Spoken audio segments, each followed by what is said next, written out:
Hello everyone, welcome to doctor Amit Kumar YouTube channel. Doctor Amit Kumar YouTube channel में आप सबका स्वागत है। आज का जो लेक्चर है वो फाइनेंशियल स्टेटमेंट वाला टॉपिक जो मैंने ऑलरेडी 4 क्लासेस मैंने कर रखा है, मैं उसी के आगे कंटिन्यू कर रहा हूं।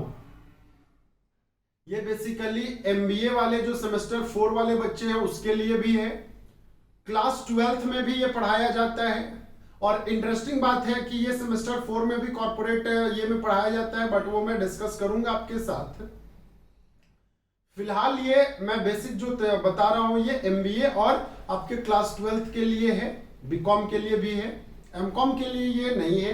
एमकॉम का जो स्टूडेंट्स हैं वो वीडियो नहीं देखेंगे, अगर देखते हैं तो कोई बहुत बड़ी बात नहीं है। देखो, अगर देखोगे तो नॉलेज ही मिलेगा। ऐसा है कि मैंने फाइनेंशियल स्टेटमेंट का बैलेंस शीट और इनकम स्टेटमेंट दोनों का फॉर्मेट जो है वो मैंने डिस्कस कर रखा है। तो आज के जो क्लासेस में जो मैं लेक्चर दे आज का जो क्लास में मैं जो लेक्चर देने जा रहा हूं ये आपका 2 चीज पे बात करेगा। पहला तो कंपैरेटिव फाइनेंशियल स्टेटमेंट, पहला है आपका कंपैरेटिव फाइनेंशियल स्टेटमेंट। तो कंपैरेटिव फाइनेंशियल स्टेटमेंट आपका, और दूसरा है कॉमन साइज फाइनेंशियल स्टेटमेंट। दूसरा है आपका कॉमन साइज फाइनेंशियल स्टेटमेंट। तो पहला है आपका कंपैरेटिव फाइनेंशियल स्टेटमेंट, दूसरा है आपका कॉमन साइज फाइनेंशियल स्टेटमेंट। दोनों टॉपिक हम कवर करेंगे आज के क्लास में। पिछला क्लासेस क्योंकि मैं 20 मिनट ही ले पाया था, कुछ अर्जेंट काम आ गए थे, आज मैं ये पूरा टॉपिक कवर करने वाला हूं। साथ में इसके कुछ क्वेश्चन भी करूंगा, और एमबीए वाले जो आईएसएम के जो बच्चे हैं उनको मैं ये क्वेश्चन जो है मैं आपके ग्रुप में या फिर पर्सनली आपको मैं सेंड कर दूंगा, ग्रुप में ही सेंड कर दूंगा मैं। तो जो भी विद्यार्थी अभी तक चैनल को सब्सक्राइब नहीं कर रखे हैं वो मेरे चैनल को सब्सक्राइब कर लीजिए, बेल बटन प्रेस कर लीजिए ताकि नया नोटिफिकेशन जो है आपको मिलता रहे। मैंने यूजीसी नेट के लिए एक नया बैच स्टार्ट किया है, यूट्यूब में ही बैच स्टार्ट किया है जिसका कोई चार्जेस नहीं है, फ्री ऑफ कॉस्ट है, ना कोई सब्सक्रिप्शन है ना कुछ है। बस मैं आप लोगों को दिखाना चाह रहा हूं कि भैया अगर आप मेहनत करोगे तो मैं आपके साथ खड़ा हूं। तो आप जो बच्चे यूजीसी नेट के प्रिपरेशन करना चाह रहे हैं वो मेरे से डायरेक्टली कांटेक्ट कर सकते हैं, मैं उसको उस ग्रुप में ऐड कर दूंगा। और पर डे वहां पे एक एक चैप्टर जो है पर डे एक एक लेक्चर जो है मैं वहां पे दे रहा हूं 1-1 घंटे का। जैसा कि मैं आज जो लेक्चर रिकॉर्ड करने वाला हूं, अपलोड करने वाला हूं, वो है आपका लीगल एस्पेक्ट्स का कॉन्ट्रैक्ट एक्ट। तो मैं वो अपलोड करूंगा आप लोगों को, और आप लोग उसको देखें, फिर नया नेक्स्ट वीडियो में अपलोड करूंगा। तो उससे पहले मैं कंपैरेटिव फाइनेंशियल स्टेटमेंट का बात बता दूं। तो बेटा कंपैरेटिव फाइनेंशियल स्टेटमेंट में 2 चीज हम लोग देखेंगे, यहां पे 2 चीज हम लोग देखेंगे, क्योंकि फाइनेंशियल स्टेटमेंट हमने 2 चीज देख रखा है। पहला तो हम देखेंगे कंपैरेटिव बैलेंस शीट। पहला क्या देखेंगे बताना, कंपैरेटिव बैलेंस शीट। और दूसरा जो देखेंगे हम लोग वो होगा हमारा कंपैरेटिव इनकम स्टेटमेंट। नेक्स्ट जो होगा वो हमारा कंपैरेटिव इनकम स्टेटमेंट। तो एक है आपका कंपैरेटिव बैलेंस शीट और दूसरा है कंपैरेटिव इनकम स्टेटमेंट। तो comparative balance sheet, what do you mean by comparative financial statement? पहले तो ये समझ लो कि कंपैरेटिव स्टेटमेंट कहने का मतलब क्या होता है। कंपैरेटिव स्टेटमेंट जो है जब हम बनाते हैं तो क्या चीज को दिखाता है, ये तो हम बाद में पढ़ेंगे कि कंपैरेटिव फाइनेंशियल स्टेटमेंट में कंपैरेटिव बैलेंस शीट और कंपैरेटिव आपका कंपैरेटिव इनकम स्टेटमेंट जो है मैं ये तो बाद में कवर अप करूंगा। लेकिन इससे पहले जो है मैं आपको कुछ बातें बता दूं कि कंपैरेटिव जो है आपका स्टेटमेंट वो क्या चीज को दिखाता है।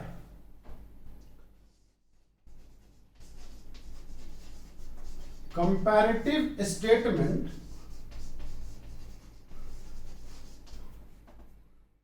is prepared, comparative statement is prepared to show पहला चीज, कंपैरेटिव स्टेटमेंट आपको एब्सोल्यूट डेटा के बारे में बताता है,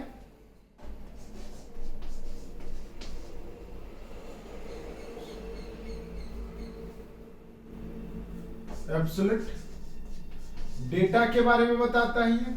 और एब्सोल्यूट डेटा मतलब क्या, सिर्फ अमाउंट, क्वालिटेटिव डेटा नहीं, क्वांटिटेटिव डेटा के बारे में, क्वांटिटेटिव डेटा के बारे में ये बताता है आपको। दूसरा है इंक्रीज और डिक्रीज हो रहा है, इंक्रीज और डिक्रीज हो रहा है इन एब्सोल्यूट डेटा में, वो बताता है।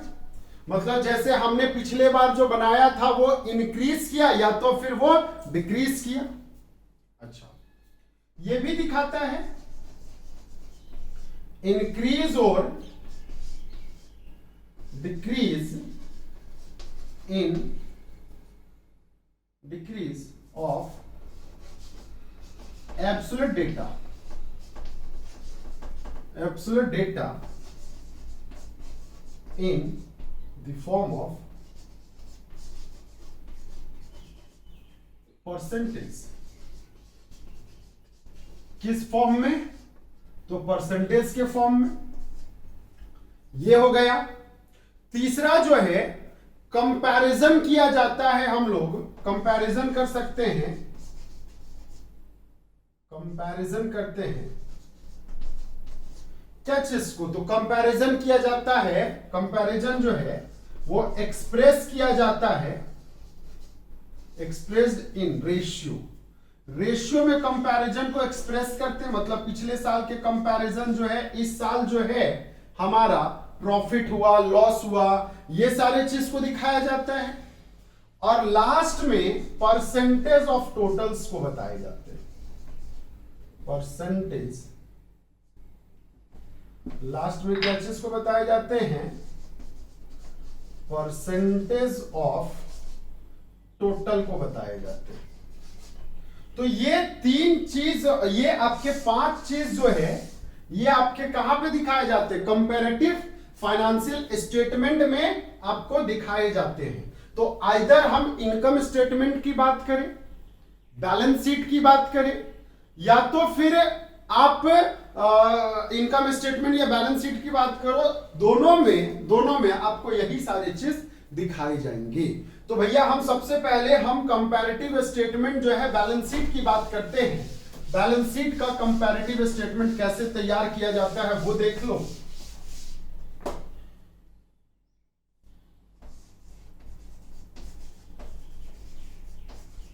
Comparative statement of balance sheet, balance sheet. एक बात बता दूं मैं यहां पे, कंपैरेटिव स्टेटमेंट तभी तैयार किया जा सकता है जब आपका 2 साल का इंफॉर्मेशन जो है आपको पता हो। अगर 2 साल का इंफॉर्मेशन ही नहीं दिया रहे तो क्या आप कंपेयर कर पाएंगे किसी वैल्यू को किसी के साथ, तो नहीं। Answer is no. बात समझ में आ रही है, आंसर इज नो। तो यहां पे सीधा सा बात है, अगर हम इसका फॉर्मेट देखें ना बच्चा, फॉर्मेट, तो मैं बहुत डेप्थ में तो फॉर्मेट नहीं जाऊंगा क्योंकि मैंने बैलेंस शीट में ऑलरेडी आपको फॉर्मेट बता रखा है। तो यहां पे सबसे पहले पर्टिकुलर्स आ जाएगा, याद है मैंने ये आपको बताया था बैलेंस शीट का फॉर्मेट। अब आपको ध्यान में आ रहा होगा कि मैंने वहां पे बैलेंस शीट का फॉर्मेट आपको उतना लंबा चौड़ा क्यों बताया था, नोट्स। देन इसके बाद ये आ गया प्रीवियस ईयर। अच्छा, प्रीवियस ईयर के जगह जो है ना आप यहां पे करंट ईयर भी दिखा सकते हो। पहले ऐसा करता हूं मैं, प्रीवियस ईयर को ना दिखा करके मैं इसको करंट ईयर भी दिखा सकता हूं। पहले करंट ईयर भी दिखा सकता हूं। एंड नेक्स्ट है आपका प्रीवियस ईयर। देन इसके बाद absolute changes.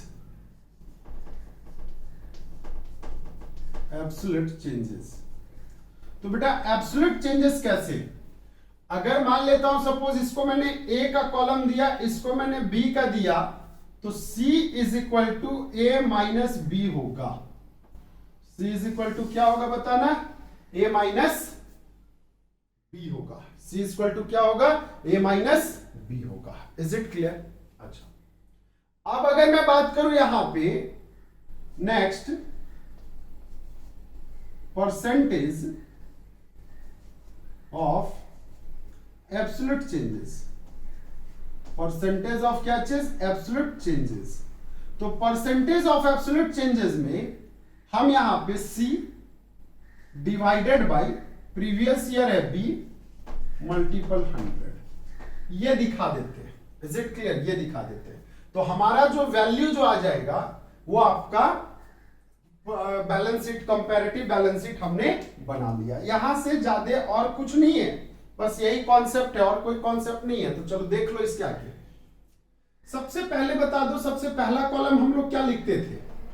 Share holder fund लिखते थे। इक्विटी एंड लायबिलिटीज में हेडिंग क्या आ जाता है बताना? Equity and liabilities. Equity and क्या चीज? लायबिलिटीज, है ना? तो इक्विटी एंड लायबिलिटीज में सबसे पहले शेयर होल्डर फंड आ जाएगा। शेयर होल्डर फंड में नोट नंबर 1 जो भी है यहां पे XYZ कुछ भी अमाउंट डाल दो, देन ये वैल्यू आ जाएगा, देन यहां पे ये। ठीक, नेक्स्ट शेयर होल्डर फंड के बाद नॉन करंट लायबिलिटीज होते हैं, देन करंट लायबिलिटीज होते हैं, और उसके बाद जो है ये जो वैल्यू है ये यहां पे क्या हो जाएगा? टोटल। ये वैल्यू यहां पे क्या हो जाएगा? टोटल। मैं इसके नीचे वाला डिटेल में नहीं बात कर रहा हूं, क्योंकि मैंने ऑलरेडी इसके नीचे वाला बात आपके साथ इससे पहले वाले चैप्टर में कर रखा है। इक्विटी एंड लायबिलिटीज हो गया। देन इसके बाद नेक्स्ट कॉलम जो होता है वो एसेट्स एंड प्रॉपर्टीज का होता है। एसेट्स एंड प्रॉपर्टीज का होता है। तो एसेट्स एंड प्रॉपर्टीज में सबसे पहले नॉन करेंट एसेट्स हो गया, देन करेंट एसेट्स हो गया, बस और कुछ नहीं बच्चा, और कुछ नहीं। जैसे यहां पे आपका शेयर होल्डर फंड था, नॉन करेंट लायबिलिटीज था और करेंट लायबिलिटीज था। क्या था लास्ट बात? करेंट लायबिलिटीज था। बात समझ में आ गई? अब नीचे जो हमने यहां पे दिखाया वो क्या क्या दिखाया? तो यहां पे दिखा दिया हमने नॉन करेंट एसेट्स, क्योंकि एसेट साइड में सबसे पहला हेडिंग जो जाता है वो नॉन करेंट एसेट्स का होता है। देन इसके बाद करेंट एसेट्स का होता है। क्या चीज का होता है बताना? करेंट एसेट्स का होता है। अब इसके अंदर में बहुत सारे बातें थी जो मैंने आपको नहीं कराया था, ऑलरेडी करा रखा है। सॉरी, ऑलरेडी मैंने इसका वैल्यू जो है यहां पे मैंने नहीं कराया, लेकिन इससे पहले वाले में मैंने करा रखा है। तो ये आ गया आपका टोटल, और टोटल वैल्यू जो है यहां पे आ जाएगा, और यही वैल्यू जो है मैच करेगा, मतलब ये परसेंटेज और ये परसेंटेज मैच करेगा। Is it clear? अगर वो दोनों परसेंटेज मैच नहीं किया तो आपने कहीं ना कहीं कुछ एरर्स कर रखे। तो ये तो हो गया कंपैरेटिव बैलेंस शीट। तो सर ऐसा करो, आप एक क्वेश्चन करा दो कंपैरेटिव बैलेंस शीट का। तो बेटा मैं इसको आप लोग लिख लो, मैं क्वेश्चन करा देता हूं आपको, और मैं जो क्वेश्चन कराऊंगा वो बुक से कराऊंगा, डोंट वरी। मैं बुक का क्वेश्चन आपके ग्रुप में भेज दूंगा। चलिए, हमारे पास जो क्वेश्चन है वो क्वेश्चन नंबर 3 है। मैं रीड कर देता हूं और आपको ये क्वेश्चन मैं ग्रुप में भेज दूंगा, और ऐसे ऐसे मैं 5-6 क्वेश्चन भेज दूंगा ताकि आप जो है सारे क्वेश्चंस को सॉल्व आउट कर लें। From the following balance sheet prepare comparative balance sheet for Growmore limited. एक कंपनी है ग्रोमोर लिमिटेड, उसका कंपैरेटिव बैलेंस शीट बनाना है, एंड गिव अ रिपोर्ट, और आपको रिपोर्ट भी तैयार करना है कि आपने जब कंपैरेटिव बैलेंस शीट बनाया तो आपको क्या क्या पता चला। ठीक है, तो ये रिपोर्ट भी तैयार करने हैं आपका इंफॉर्मेशन में शेयर होल्डर फंड में शेयर्स कैपिटल दे रखा है, रिजर्व एंड सरप्लस दे रखा है, नॉन करेंट लायबिलिटीज दे रखा है। देन इसके बाद आ जाओ, करेंट लायबिलिटीज दे रखा है, नॉन करेंट असेट्स में फिक्स्ड असेट्स दे रखा है, नॉन करेंट इन्वेस्टमेंट दे रखा है, करेंट असेट्स में ट्रेड रिसीवेबल दे रखा है, कैश एंड कैश इक्विवेलेंट दे रखा है। तो बच्चा सबसे पहला ऐसा है, हम यहां पे लिखेंगे comparative balance sheet, comparative balance sheet as on कब 2019 एंड 2020 ऑफ ग्रोमोर लिमिटेड। मैं एक ही लाइन में लिख दिया हूं, आप इसको 2 लाइन में लिख लेंगे क्योंकि थोड़ा स्पेस का कमी है, इसलिए मैंने एक ही लाइन में लिख दिया है। मेरे को एक बात बता दो, अगर मेरा स्पेस कम हो जाएगा तो मैं मिटा सकता हूं इस चीज को। Is it clear? मैं मिटा सकता हूं। नोट्स क्योंकि बहुत ज्यादा इंपॉर्टेंट नहीं है, नोट्स में ऐसा कुछ बोला नहीं है, तो इसलिए नोट्स बस ऐसे लिख देंगे। बताना, यहाँ पे आप प्रीवियस ईयर भी लिख सकते हो, करंट ईयर भी लिख सकते हो। तो हमने बेटा क्या लिया? हमने करंट ईयर लिया, हमने करंट ईयर लिया। और करंट ईयर कौन सा है? 31 मार्च 2019 है, और सॉरी 20 है। और प्रीवियस ईयर कौन सा है? तो प्रीवियस ईयर जो है 2019 का है। नेक्स्ट है एब्सोल्यूट चेंजेस, एब्सोल्यूट चेंजेस ये दिखा दिया हमने। देन इसके बाद नेक्स्ट है परसेंटेज ऑफ एब्सोल्यूट चेंजेस। तो परसेंटेज ऑफ एब्सोल्यूट चेंजेस ये है। और यहां पे पर्टिकुलर मेरे को एक बात बता दो, सबसे पहले क्या आपका सबसे पहला कॉलम जो हो जाएगा वो इक्विटी एंड लायबिलिटीज होएगा? तो हाँ सर होएगा। क्या होएगा बताना? Equity and liabilities. तो बेटा इक्विटी एंड लायबिलिटीज में सबसे पहला तो शेयर होल्डर फंड, मैं शॉर्ट में लिखता हूं share holder fund. Share holder fund में आ जाओ, शेयर्स कैपिटल दे रखा है। क्या दे रखा है? तो शेयर्स कैपिटल दे रखा है। आपका करंट ईयर का जो शेयर्स कैपिटल है वो दे रखा है 3 लाख। करंट शेयर्स कैपिटल कितना? 3 लाख। और प्रीवियस ईयर कितना? 2 लाख। तो 3 लाख माइनस 2 लाख, क्या ये 1 लाख हो जाएगा? तो हाँ सर बिल्कुल हो जाएगा। अगर मैंने इसका कॉलम ए दिया, इसका कॉलम बी दिया, तो C is equal to A minus B. और यहाँ पे अगर इसको D दे रखा है मैंने, तो D is equal to C divided by B multiple 100। तो C हमारा कितना है? हमारा है 1 lakh divided by 2 lakh multiple 100। तो ये कितना हो जाएगा? 50%। कितना हो जाएगा? 50%। मतलब जो हमारा प्रीवियस ईयर से जो इंक्रीज किया है वो कितना किया है? 50% इंक्रीज किया है। अगर आपको ऐसे समझने में परेशानी हो तो आप इसको प्रीवियस ईयर को पहले दिखा देना, तो आपको समझ में आ जाएगा कि इंक्रीमेंट दिखाई दे रहा है, 2 लाख से 3 लाख हो रहा है। बात समझ में आ रही है? ऐसा करता हूं, चलो इसको मैं, चलो ठीक है कोई बात नहीं, शेयर्स कैपिटल हो गया। देन इसके बाद रिजर्व एंड सरप्लस। तो सीधा सा बात है, रिजर्व एंड सरप्लस के बारे में आ जाओ। रिजर्व एंड सरप्लस, मजेदार बात यह है कि रिजर्व एंड सरप्लस जो है यहां पे भी 2 लाख है और यहां पे भी 2 लाख है। तो आपका ये वैल्यू नील, कुछ नहीं जाएगा। देन सेकेंड पॉइंट है आपका नॉन करेंट लायबिलिटीज। और नॉन करेंट लायबिलिटीज में लॉन्ग टर्म्स बोरोइंग है। क्या है बताना? तो ये लॉन्ग टर्म्स बोरोइंग है। तो बच्चा ऐसा है, लॉन्ग टर्म्स बोरोइंग में हमारे पास 1,60,000 और 40,000। तो 1,60,000 है और 40,000 है। बताना रेस कितना किया? 1,20,000 किया। कितना किया रेस? 1,20,000 किया। तो मेरे को एक बात बताना, जब 1,20,000 किया तो हमारा परसेंटेज 40,000 डिवाइडेड बाई 1,20,000 है मल्टीपल 100, तो ये आपका कितना हो जाएगा? ये आपका 300% हो जाएगा। कितना हो जाएगा बताना? 300% हो जाएगा। नेक्स्ट पॉइंट आ जाते हैं, पॉइंट नंबर 3 आपका करंट लायबिलिटीज। और मजेदार बात, करंट लायबिलिटीज में वैल्यू जो है ट्रेड पेबल्स है। क्या है बताना? Trade payables. तो ट्रेड पेबल्स जो है ये आपका क्रेडिटर्स का वैल्यू दे रखा है, और क्रेडिटर्स का जो वैल्यू है वो दे रखा है 1,60,000। यहां करंट ईयर का वैल्यू 1,00,000 और इसका वैल्यू है 60,000। तो मेरे को एक बात बताना, क्या ये 40,000 हो जाएगा? तो हो जाएगा सर। 40,000 डिवाइडेड बाई 60,000 मल्टीपल 100, तो ये आ जाएगा 66.67%।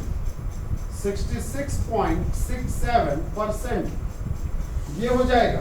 अच्छा, अब कुछ नहीं दे रखा है तो इसका हम टोटल लगा लेंगे, और टोटल जो है करंट ईयर का जो वैल्यू है वो है आपका 7,60,000। 7,60,000 और इसका वैल्यू है 5 लाख। तो 5 लाख और 7 लाख, तो 5 लाख ये आ जाएगा 2,60,000।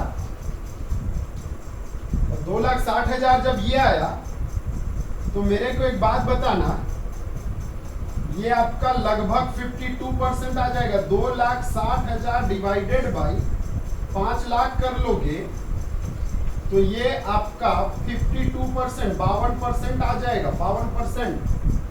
तो ये तो हमारा इक्विटी एंड लायबिलिटी साइड का कहानी, इक्विटी एंड लायबिलिटी साइड का कहानी खत्म हो गया।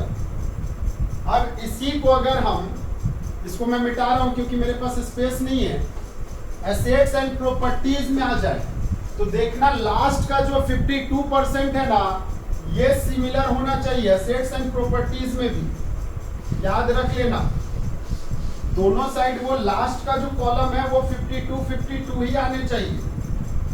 बात समझ में आ रही? उसमें कोई चेंजेस नहीं होने चाहिए। अगर उसमें आपका चेंजेस हो रखा है तो मतलब आपने कहीं ना कहीं कुछ एरर कर रखा है। तो ये कॉलम जो बनेगा एसेट्स एंड प्रॉपर्टीज का बनेगा,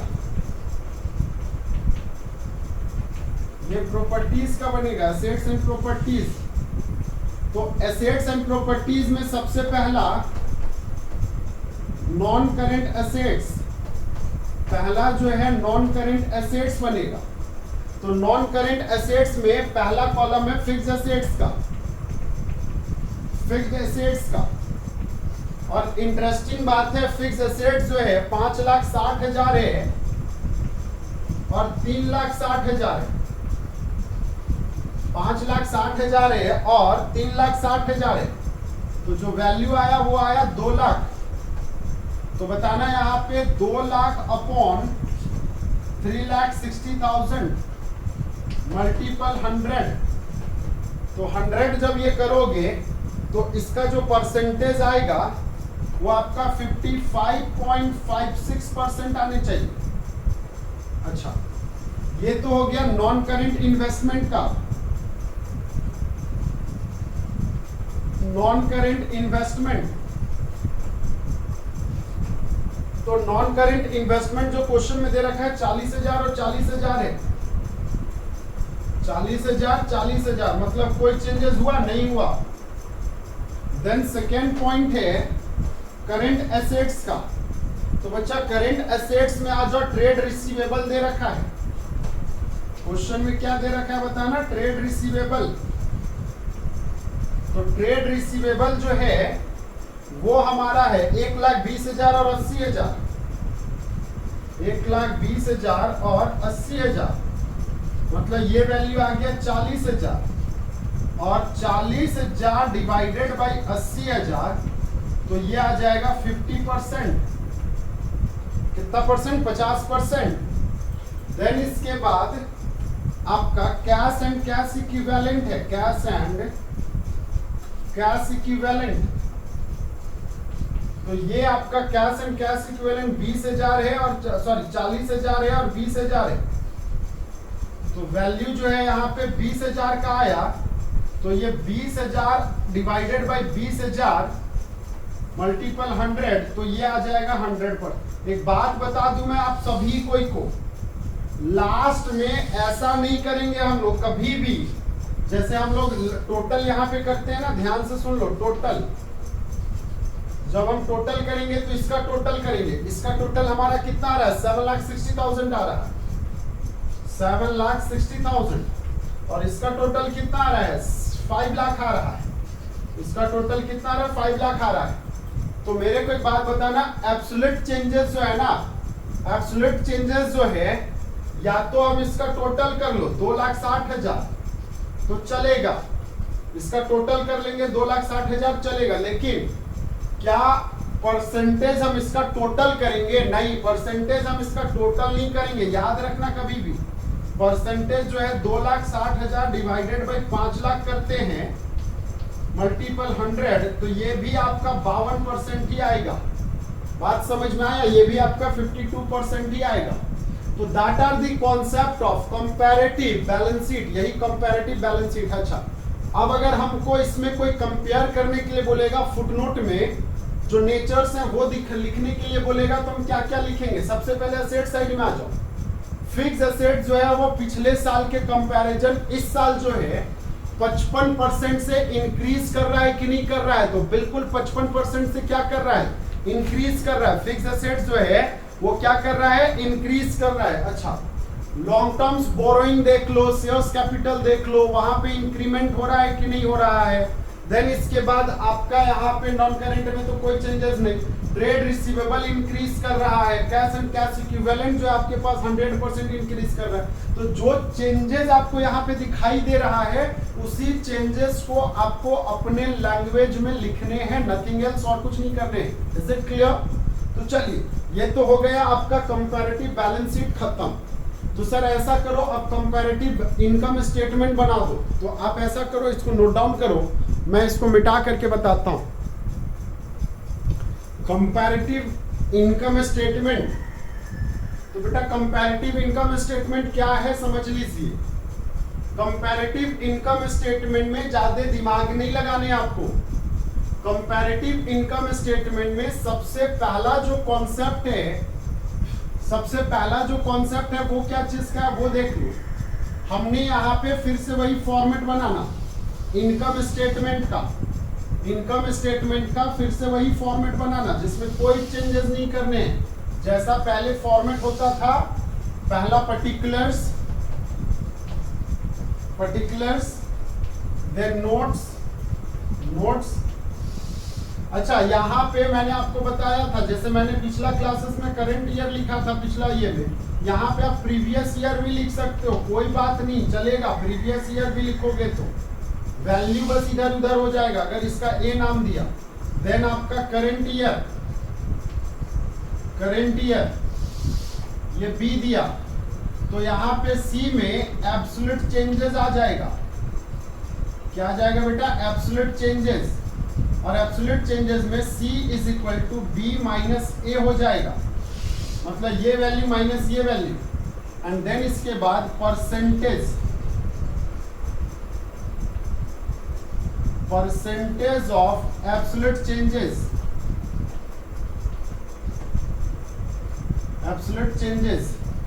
तो परसेंटेज ऑफ एब्सोल्यूट चेंजेस में C divided by A multiple 100 हो जाएगा। C बोले तो absolute changes divided by base year.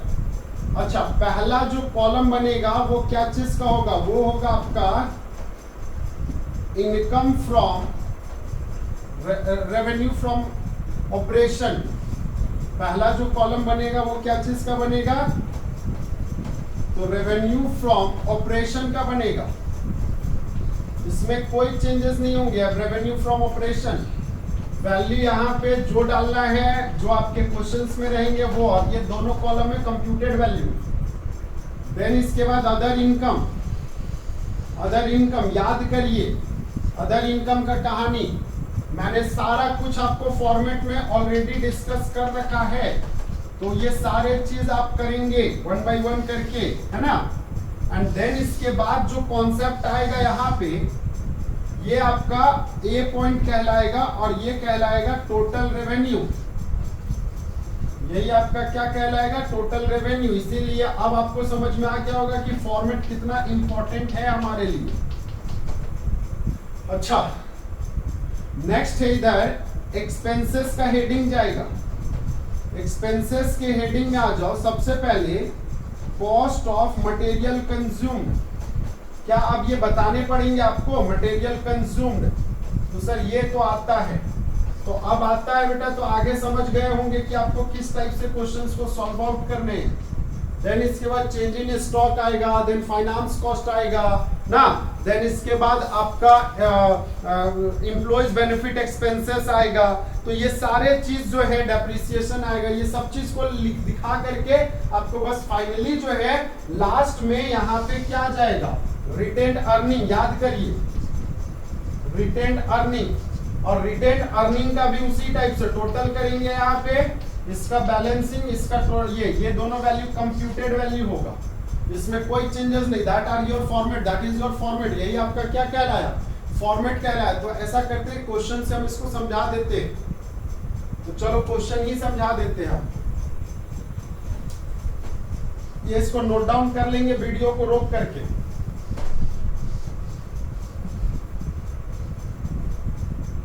ये बहुत टफ टॉपिक नहीं है, एक क्वेश्चन ही करते हम लोग क्वेश्चन नंबर 3 किए थे।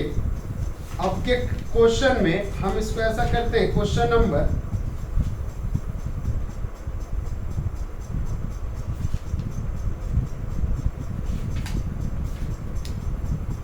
मैं आपके साथ एक क्वेश्चन कर रहा हूं। क्वेश्चन नंबर है 7।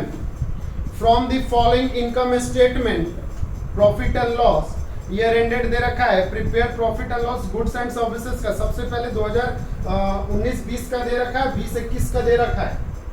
बताना मेरे को क्या बनाने, मेरे को कंपैरेटिव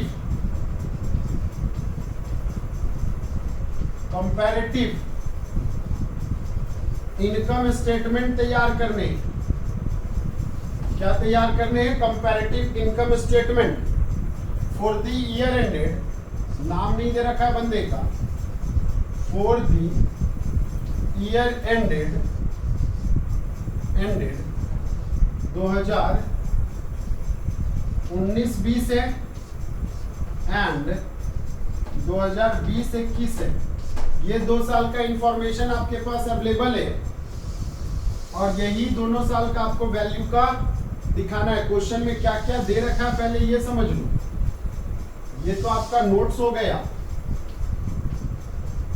हो गया, बताना हम यहाँ पे प्रीवियस ईयर लेते हैं, मतलब यहाँ पे हम लेंगे 2019-20 या करंट ईयर लेते हैं, तो प्रीवियस ईयर लेते हैं 2019-20। हमने अभी आपको प्रीवियस ईयर लेना सिखाया, और यहाँ पे current year 2020-21 current year. Then इसके बाद एब्सोल्यूट चेंजेस ये दिखाने। देन इसके बाद percentage of absolute changes, percentage of absolute changes. तो आपको यहाँ पे पता है अगर ये कॉलम ए है, ये कॉलम बी है, तो C is equal to B minus A हो जाएगा, और D is equal to C upon A multiple by 100। तो मेरे को एक बात बताना, सबसे पहले पर्टिकुलर में क्वेश्चन में क्या दे रखा है। तो क्वेश्चन में बच्चा दे रखा है रेवेन्यू फ्रॉम ऑपरेशन 20 लाख का और 15 लाख का। तो हम यहाँ पे दिखा देंगे रेवेन्यू फ्रॉम ऑपरेशन। क्या रेवेन्यू फ्रॉम ऑपरेशन, तो रेवेन्यू फ्रॉम ऑपरेशन जो है प्रीवियस ईयर है 15 लाख, करेंट ईयर है 20 लाख, तो ये टोटल हो जाएगा 5 लाख। टोटल कितना, 5 लाख। तो अब यहाँ पे 5 lakh divided by 15 lakh multiple by 100, तो ये आ जाएगा आपका 33.33%, ये आ जाएगा। Next other income, other income 10 lakh और 4 लाख है, मतलब 4 लाख और 10 लाख अदर इनकम दे रखा है। अदर इनकम 4 लाख है और 10 लाख है, क्या 1 लाख है 40,000 है, नहीं 4 लाख और 10 लाख, तो ये वैल्यू जो हो जाएगा 6 लाख हो जाएगा। और यहाँ पे 6 lakh divided by 4 lakh multiple 100, 6 lakh divided by 4 lakh multiple 100, तो ये जो है आपका 150% हो जाएगा। ये समझ में आ गया, ये आपका टोटल ये आ गया।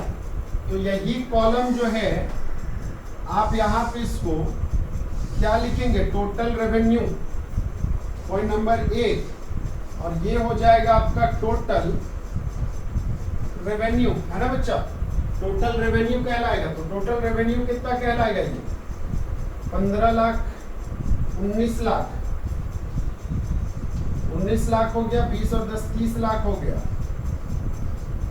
तो 30 लाख, ये 11 lakh, 11 lakh divided by 19 lakh, 11 lakh divided by 19 lakh multiple 100, तो 11 lakh divided by 19 lakh multiple 100 आ जाएगा, ये 57.89%, ये आ जाएगा 57.89%। रेवेन्यू फ्रॉम ऑपरेशन में कहानी खत्म। नेक्स्ट है, इसके बाद आपको मिला एक्सपेंसेस। एक्सपेंसेस है 21 लाख और 15 और 21 एक्सपेंसेस मिल गया। एक्सपेंसेस है 15 लाख यहाँ पे और यहाँ पे 21 लाख, तो 15 और 21 6 लाख, 6 लाख, तो ये आ जाएगा 6 lakh divided by 15 lakh multiple 100, तो ये परसेंटेज जो है अप्रोक्स लगभग 40% के करीब आएगा, ये हो गया। तो देन यहाँ पे जब हम इसका टोटल लगाएंगे तो ये कहलाएगा प्रॉफिट बिफोर टैक्स। तो बेटा प्रॉफिट बिफोर टैक्स जो है माइनस कर दो, 15 लाख में 19 लाख तो 4 लाख बच गया, और यहाँ पे 9 लाख बचा, तो ये 5 लाख आ गया। ये आपका value 5 lakh divided by 4 lakh multiple 100, तो ये 125%। अच्छा, इसमें मजेदार बात है, लेस टैक्स कर लिया है। टैक्स जो है ना वो एट द रेट ऑफ, साफ साफ क्वेश्चन में दे रखा है 50%, तो जब 50% देगा तो इसका 2 लाख टैक्स हो जाएगा, 4.5 लाख टैक्स हो जाएगा, यहाँ पे 2.5 लाख हो जाएगा, है ना, और ये परसेंटेज 125 ही होगा, कैलकुलेट करके देख लेना घर पे। देन ये आपका प्रॉफिट आफ्टर टैक्स, तो प्रॉफिट आफ्टर टैक्स जो है ये 2 लाख हो गया, ये 4.5 लाख हो गया, ये आपका 2,50,000 हो गया। देन इसके बाद ये 125 ही होगा। Is it clear? तो that are the concept of in comparative income statement. यही आपका क्या कहलाया, कंपैरेटिव इनकम स्टेटमेंट कहलाया। चलिए नोट डाउन कर लेंगे, मैं कॉमन साइज के बारे में बता देता हूं आपको, है ना। चलो देखो कॉमन साइज में क्या होता है समझ लो। कॉमन साइज बैलेंस शीट, अगर हम पहले बैलेंस शीट की बातें करते हैं तो देखो एक चीज मैं बता दूं, ये भी कंपैरेटिव ही होता है। कॉमन साइज भी एक तरह का कंपेयर करना ही होता है, लेकिन कॉमन साइज बैलेंस शीट में हम लोग ना कोई एक को कॉमन बेस मान करके चलते हैं। जैसे हमने कंपैरेटिव में किसी को कॉमन बेस नहीं माना था, लेकिन कॉमन साइज बैलेंस शीट में कंपैरेटिव कॉमन बेस मान करके चलते हैं और उसके बाद फिर परसेंटेज निकालते हैं। इसमें कोई एब्सोल्यूट चेंजेस की बातें नहीं होती है। दूसरी बात, कॉमन साइज बैलेंस शीट अगर 1 साल का भी इंफॉर्मेशन दिया रहे तो आप आराम से निकाल सकते हो। सर कैसे? सर देखो ऐसा है, मैं इसका फॉर्मेट बता देता हूं। फॉर्मेट में 1 ही साल लेकर के चलूंगा, मैं 2 साल लेकर के मेरे को कोई जरूरत नहीं है चलने का। आप अगर 2 साल का इंफॉर्मेशन दे रखा है तब सर, तो आप ऐसा करना दोनों साल का अलग अलग बना देना।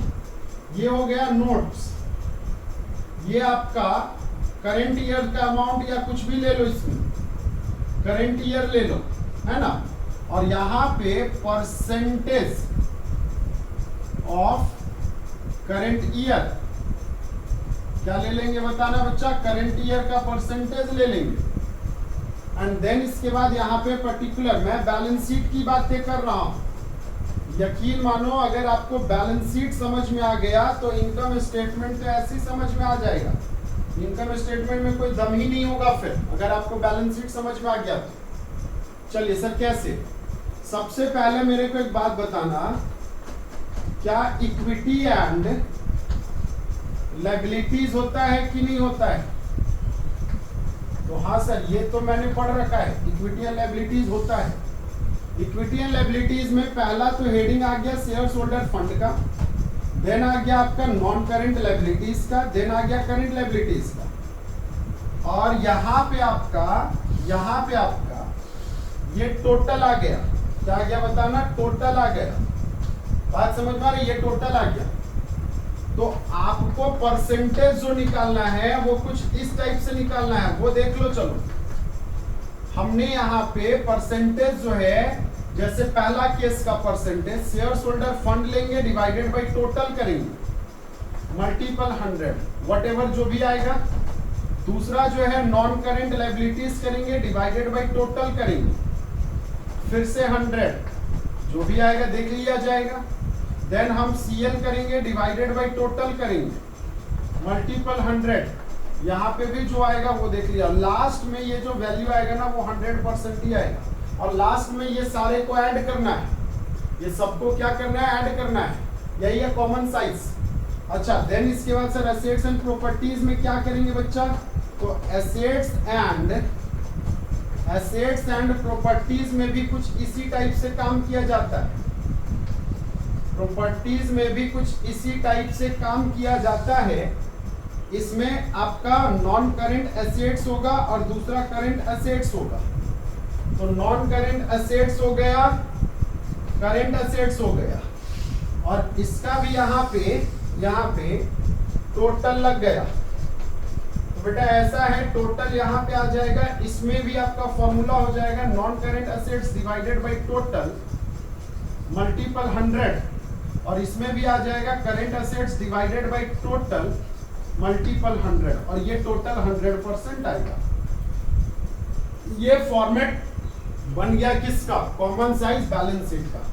बताना इसका क्वेश्चन आपसे नहीं बन जाएगा? तो क्वेश्चन बेटा बन जाएगा। हमें नहीं लगता है कि इसमें कोई परेशानी आएगी आपकी।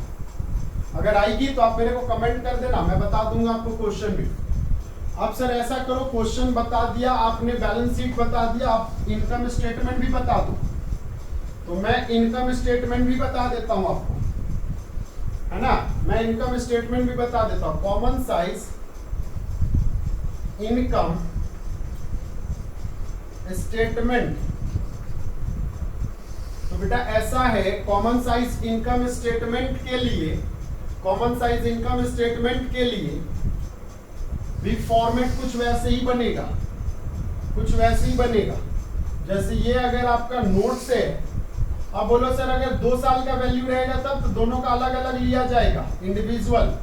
ये आपका मान लेता हूं सपोज करंट ईयर, हाँ, ये आपका प्रीवियस ईयर मान लेता हूं। अगर 2 साल का इंफॉर्मेशन है तब क्या करेंगे? तो ऐसा है, इसका भी कॉलम 2 बनेगा। एक तो परसेंटेज ऑफ करंट ईयर का बनेगा अलग, और दूसरा परसेंटेज ऑफ प्रीवियस ईयर का बनेगा अलग, ठीक ना। अलग अलग बनेगा, इसमें कोई चेंजेस नहीं होगा। और ये आ जाएगा आपका पर्टिकुलर। पर्टिकुलर में बस यहाँ पे थोड़ा समझने वाली बात है। अगर मान लेता हूं सपोज ये आपका रेवेन्यू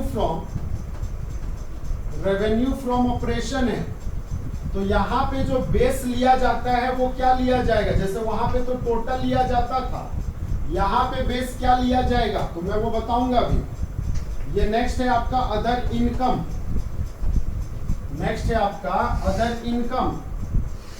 तो बेटा ऐसा है, ऐसा है, ये आपका टोटल हो गया।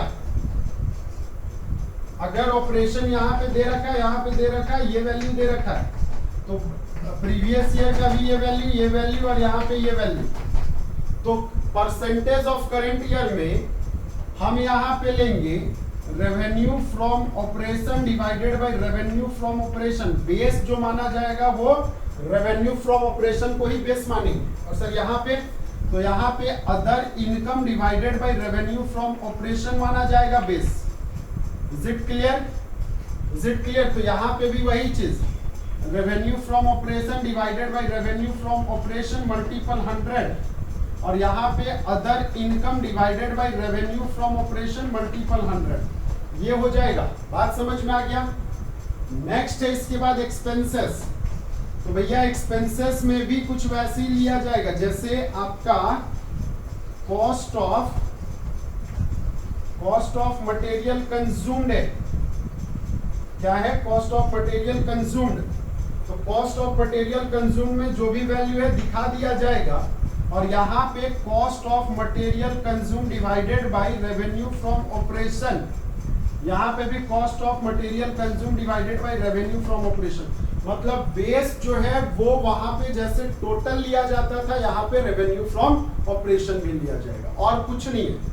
तो बस यही है, मैंने कुल मिला करके एक चैप्टर पूरा का पूरा कंप्लीट कर दिया है। तो मैं इसका मैक्सिमम क्वेश्चन आपको सेंड कर दूंगा आपके ग्रुप में, और आप ये सारे क्वेश्चन को सॉल्व आउट कर लेंगे। Okay, thank you.